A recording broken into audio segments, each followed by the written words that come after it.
வணக்கம் குரு ஜோதிடம் சேனல் நேர்களே, நான் உங்கள் அன்பான சயின்டிபிக் வேதிக் அஸ்ட்ராலஜர் அஸ்ட்ரோ அரஞ்சி பேசுகிறேன். நல்லது நினைப்போம், நல்லதே நடக்கும். இந்த வீடியோல மே 2025 அந்த மாதம் கும்பராசிக்காரர்களுக்கு எத்தகைய ஒரு மாதமாக இருக்க போகுதுங்கிறத பார்க்க போறோம். அதற்கு முன்னாடி சேனலுக்கு ஃபர்ஸ்ட் டைம் வரவங்க மறக்காம சப்ஸ்கிரைப் பண்ணுங்க. உங்களுக்கு பிடிச்ச வீடியோஸ் வந்து ஃப்ரெண்ட்ஸ் அண்ட் ரிலேட்டிவ்ஸ்க்கு ஷேர் பண்ணுங்க. நீங்க சப்ஸ்கிரைப் பண்றதுனால பார்த்தீங்கன்னா உங்களுக்கு வேணுங்கிற நம்மளோட வீடியோஸ் எல்லாம் உங்களை வந்து அடைந்து அது மூலமாக உங்களுக்கு மென்டல் கிளாரிட்டி, அடுத்து வரக்கூடிய காலகட்டங்கள் எப்படி இருக்க போகிறது, எது மாதிரி விஷயங்கள் காட்டுது, எதுக்கு சாதகமாக இருக்கிறது, எதுக்கு சாதகமற்ற இருக்குங்கிறது தெரிந்து அதுக்கு தகுந்த மாதிரி உங்களுடைய வாழ்க்கை டெசிஷன் நீங்க எடுத்து நகர்த்தும் பொழுது வாழ்க்கையில ஒண்ணுமே சீக்கிரம் மேம்படலாம் அப்படிங்கறது நான் கேட்டுக்கொள்கிறேன். இப்ப பாருங்க, வீடியோக்குள்ள போவோம். மே 2025 கும்பராசிக்காரர்கள் எப்படி இருக்க போகுதுன்னு பார்க்கும் பொழுது, மாத கிரகம் என்று சொல்லப்படுகிற செவ்வாய், சூரியன், புதன், சுக்கிரன் எல்லாம் பாத்தீங்கன்னா எப்படி இருக்கிறாருன்னு பார்க்கும் பொழுது, சுக்கிரனும் புதனும் 2ஆம் இடத்துல, சூரியன் மே 15க்கு அப்புறம் 3ஆம் இடத்துல, செவ்வாய் 6ஆம் இடத்திலே நீடித்திருக்கிறார் மாதம் முழுவதும். ஸோ இது என்ன கொடுக்குதுன்னா, உடம்பு ரீதியான விஷயத்திலையும் வம்பு வழக்குகளையும் கொஞ்சம் ஒரு ஆக்டிவிட்டி போகுது. சில தொழிலில் இருக்கிறவங்க, வேலையில் இருக்கிறவங்களுக்கு இது மாதிரி சில ஒரு தசாபுக்திகள், பிரச்சனைக்குரிய தசாபுக்திகள் இருக்கிறப்போ கொஞ்சம் இந்த வம்பு வழக்குகள், உடல் உள்ள கோளாறுகள், கடன் பிரச்சனைகள் அதெல்லாம் கொஞ்சம் கொடுக்கக்கூடிய அமைப்புகள் காட்டுது. ஏன்னா செவ்வாய் வந்து நீச்சப்பட்டு 6ஆம் இடத்துல இருக்கிறது கொஞ்சம் அது மாதிரி விஷயங்கள் உண்டு. இதுல நல்ல விஷயம் என்னன்னா, மார்ச் 2025 மார்ச் 29ஆம் தேதியே ஜென்ம சனியிலிருந்து வெளியில வந்து ஓரளவுக்கு கும்பராசிக்காரர்கள் பாடான்னு இருக்காங்க. கொஞ்சம் வாழ்க்கையில நமக்கும் ஒரு வாழ்க்கை இருக்குதுரா சாமி அப்படிங்கிற மாதிரி ஒரு ஹோப் கொடுத்து சில பிரச்சனைகள் முடிச்சு ஒன்னொன்னா முடிந்து கொண்டு இருக்கிறதுங்கிறதா உண்மை. இப்போ சனி பார்த்தீங்கன்னா 2ஆம் இடத்துல விரய சனி, பாத சனியாக இருக்கிறார். அதே சமயத்துல குரு பாத்தீங்கன்னா 5ஆம் இடத்துக்கு வந்து ராசியை பார்க்கிறார். எப்போ? மே 14ஆம் தேதி. அருமையான பயிற்சி. எப்போ வந்து குரு 5ஆம் இடத்துக்கு வராரோ அதே பெரிய விஷயம், 11ஆம் இடத்துக்கு கனெக்ட் ஆகிறார், லாபஸ்தானத்துக்கு பார்க்கிறார்.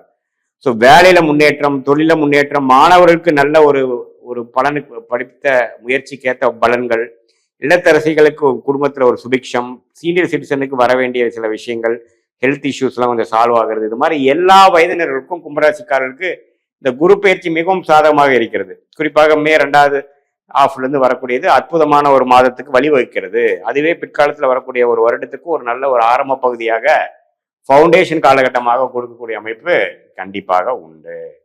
அதே சமயத்துல 5ஆம் இடத்துக்கு வந்து ராகு ராசிக்குள்ள வரார். ராசிக்குள்ள வரக்கூடிய ராகுவை குரு பார்க்கிறார். அதுவும் பாத்தீங்கன்னா சில புதிய தொடர்பு, சில புதிய ஒப்பந்தம், புதிய அசோசியேஷன், புதிய கான்ட்ராக்ட், புதிய கல்யாணம், அதாவது இது வரைக்கும் போயிட்டு இருந்த வரனே அமையாதுக்கிறவங்களுக்கு ஒரு கல்யாணம், கலப்பு திருமணம், காதல் கை விடுறது, அது மாதிரி சில நியூ டெவலப்மெண்ட்ஸும் உறவுகள் விஷயத்துல நடக்கக்கூடிய அமைப்புகள் உண்டு. இதுவுமே பாசிட்டிவா இருக்கு. கொஞ்சம் அந்நியரோட கான்டாக்ட், அது மாதிரி விஷயங்களும் கிடைக்கக்கூடிய அமைப்புகள் உண்டு. ஸோ இதுதான் ராகு, கேது, குரு, சனியோட சஞ்சாரங்கள், பயிற்சிகள் வந்து கொடுக்கக்கூடிய ஒரு அற்புதமான ஒரு கும்பராசிக்கு பலன்கள். அஷ்டம சனி, அதாவது ஜென்ம சனி முடிந்து விட்டதுங்கிறது நல்லாவே உணரக்கூடிய ஒரு மாதமாக மே 2025 இருக்குதுங்க.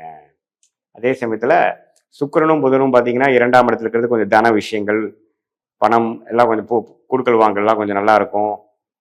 மாதத்தின் முதல் 2 வாரம் கொஞ்சம் சுமாரான பலன்களும், ஏப்ரல் மாசத்துல சிலதெல்லாம் வந்து வராத கிடைக்காத சில விஷயங்கள், பின்னடைவுகள்லாம் கொஞ்சம் படிப்படியா சால்வ் ஆகக்கூடிய விஷயங்கள் குறிப்பா மே 15க்கு அப்புறம் கண்டிப்பாக எதிர்பார்க்கலாம். இத்தகைய ஒரு பலாபலன்கள் நிறைந்ததாக இருக்கிறது. அதே சமயத்தில் சூரியன் உச்சம் பெறுகிறார். 7ஆம் வீட்டு அதிபதியாகிய சூரியன் வந்து மே 15க்கு அப்புறம் உச்சம் பெறுவது பார்ட்னர்ஸ் மூலமா, பங்குதாரர்கள் மூலமா, உங்களுடைய ஃப்ரெண்ட் சர்க்கிள், கான்டாக்ட் சர்க்கிள் மூலமா சில பெனிஃபிட்ஸ், கவர்மெண்ட் ரீதியாக எதிர்பார்க்கக்கூடிய விஷயங்கள், பென்ஷன்கள், அது மாதிரி விஷயங்கள்லாம் கொஞ்சம் பாசிட்டிவா வரக்கூடிய அமைப்புகள் கண்டிப்பாக உண்டு. ஸோ இதுதான் வந்து நமக்கு இந்த கிரக அமைப்புகள் வந்து பொதுவான பலன்களாக மே 2025 கும்பராசிக்காரர்களுக்கு எப்படி ஒரு பலாபலன்கள் நிறைந்த ஒரு மாதமாக இருக்குதுங்கிறது நம்ம பார்க்குறோம். இது வந்து ஒரு மாதிரி பொதுவான பலன்கள் தான். உங்களுடைய ஜென்ம ஜாதகத்தில் நீங்க எந்த லக்னத்துல பிறந்தீங்க, எந்த நேரத்துல, எந்த தேதியில, எந்த ஊர்ல பிறந்தீங்களை வச்சு உங்க ஜென்ம ஜாதகம் போட்டு எந்த லக்னத்துல பிறந்தீங்க, நீங்க இதே கும்ப லக்னமா அது வேற லக்னமா, ராசியும் லக்னமும் ஒரு சில பேருக்கு ஒரே மாதிரி இருக்கும், அப்படியா அது வேற வேற இருக்கா, அந்த அந்த அந்த லக்னாதிபதி எப்படி, அந்த லக்னத்துக்கு சம்மந்தப்பட்ட புக்திகள் இப்ப எப்படி போயிட்டு இருக்கு, ராஜோகாபதி திசைகளா, அவயோக திசைகளா, சுமாரான திசைகளா, எப்படி போகுது, அந்த தசநாதன் வந்து இப்ப கோச்சாரத்தில் நான் சொன்ன இந்த சனி பயிற்சி, குரு பயிற்சி அமைப்புகளை எப்படி போய் கொண்டிருக்கிறார்கள், புக்திநாதன் எப்படி போய் கொண்டிருக்கிறார்கள், இது மாதிரி விஷயம்லாம் ஒருங்கிணைத்து நம்ம பார்க்கும் பொழுது துல்லியமான பலன்கள், அதாவது உங்களுடைய ஷார்ட் டேர்ம் எப்படி இருக்க போகுது, லாங் டேர்ம் எப்படி இருக்க போகுது, எது மாதிரி முடிவுகள் எடுத்தா உங்களுக்கு சாதகமாக முடியும், எப்போ எடுக்கணும். Timing is very important. லைஃப்ல பார்த்தீங்கன்னா டைமிங் தான். இப்போ நடக்க ஒரு பேட் டைம்ல சிலது பண்றது நடக்காது. இதே ஒரு குட் டைம்ல பாசிட்டிவா பயங்கரமா நடக்கும். ஸோ டைமிங் எப்படி போயிட்டு இருக்குதுங்க தெரிஞ்சுக்கிறது தான். அந்த அது மாதிரி விஷயங்கள் பார்த்துக்கலாம். அதே மாதிரி நம்ம கர்மா பிரகாரம் நம்ம வாழ்க்கையில எது நமக்கு வாய்ப்புகள் உண்டு, எது நமக்கு வாய்ப்புகள் இல்லை, அதெல்லாம் தெரிஞ்சிட்டோம்னா தேவையில்லாத விஷயத்துல போகாம தேவையான விஷயத்துக்குள்ள போய்க்கக்கூடிய அமைப்புகள் கண்டிப்பாக உண்டு. ஸோ இதுதான் கும்பராசிக்காரர்களுக்கு 2025 மே மாதம் ஒரு மாதிரியான ஒரு நல்ல அமைப்பு. ஜென்மசனியிலேருந்து வெளியில் வந்துட்டோம். கிரக அமைப்புகள், ராசியை குரு பார்க்குறார். இது எல்லாமே ஓரளவுக்கு பாசிட்டிவா இருக்குது. இன்னுமே நீங்க தெரிஞ்சுக்கணும், 2 வருஷத்துக்கு வேற அந்த 7 சனி முடியல. அதனால சில பாசிட்டிவான விஷயங்கள் வர வேண்டிய ஆரம்பமான ஒரு சில விஷயங்கள் போய் இன்னும் 2 வருஷம் கழிச்சு இன்னுமே நான் லைஃப்ல செட்டில் ஆகுறதுக்கு என்னென்ன வழியோ அதெல்லாம் நீங்க செய்யக்கூடிய ஒரு ஆரம்பகட்ட அமைப்பாக கண்டிப்பாக இது இருக்கு. உங்களுடைய தசாபுக்திகள்லாம் இன்னும் கொஞ்சம் தூக்கலா போகும்போது நான் சொன்ன சாதகமான பலன்கள் இன்னும் அதிகமாகும். தசாபுக்திகள் கொஞ்சம் சிறப்பில்லாமல் அவயவ தசைகளாக உங்க ஜென்ம ஜாத பிரகாரம் போகும்பொழுது நான் சொன்ன சாதகமற்ற பலன்கள் அதிகமாகவும் சாதகமான பலன்கள் குறைவாகவும் மாற இருக்கும். நான் சொன்னது பொதுவான பலன்களை உங்களோட ஜென்ம ஜாதத்தை வச்சு கிளப் பண்ணி பார்க்கும் பொழுது உண்மையே துல்லியமான பலன்கள், ஷார்ட் டேர்ம், லாங் டேர்ம், இது எல்லாமே நம்ம பார்க்கலாங்கிறது நீங்க தெரிஞ்சுக்கணும். மீண்டும் மற்றொரு காணொலியில் சந்திப்போம்.